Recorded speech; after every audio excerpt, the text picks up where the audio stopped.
What up, world? Hopping on here to make this quick video. I want to explain to you guys how you can make good financial projections. I mean, the best way to make financial projections is really to go and do it. That's the only way you're really going to 100% surely know what can be made in a business or in a startup business. But little background on me: written over 300 business plans at this point, graduated business school, graduated law school, have a real estate holding company, an online services company, an e-commerce company. So I'm not just a consultant or somebody that's telling you how to do it. I've done it myself.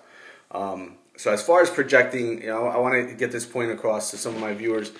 When you're talking about business plans and you're writing a business plan or you're projecting out or you have a business and you're looking to expand, and the reason you're doing financial projections is to know how much money you're going to have coming in, but then how much money you can also spend, right? And when you're doing financial projections, the best way to make solid financial projections in a business plan. Now, again, this is a business plan. Running a business is totally different. But when you're writing a business plan, you want to forecast. The best way, one, to do it is go off of your past sales, right? That's the best way to do it, and understand your inputs that created your past sales. So if you're talking about, you're a pizza shop and you guys spend X amount on marketing for radio and television, and that brings you guys so much business. Well, if you multiply that effort, that input of marketing, more than likely it'll follow that. Some revenues will multiply as well. To what degree, it depends, right? Now, if you're a startup business, a little bit trickier. But this is why the market research in a business plan is so important, because when you're talking about financial projections, you want to base your financial projections off of something.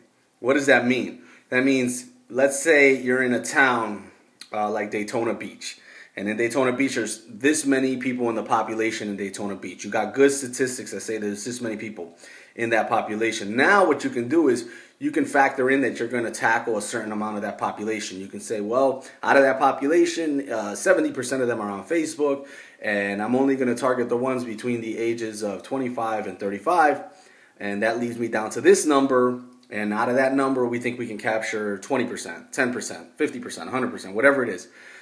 So basically what you want to do with your financial projections when you're doing your financial projections is there has to be a basis of assumption. So you're basing your financial projections on an assumption.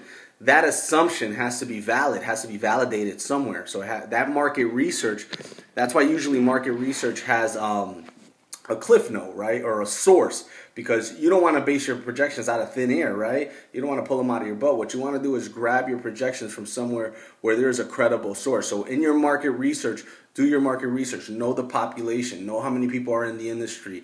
Know how many females versus males.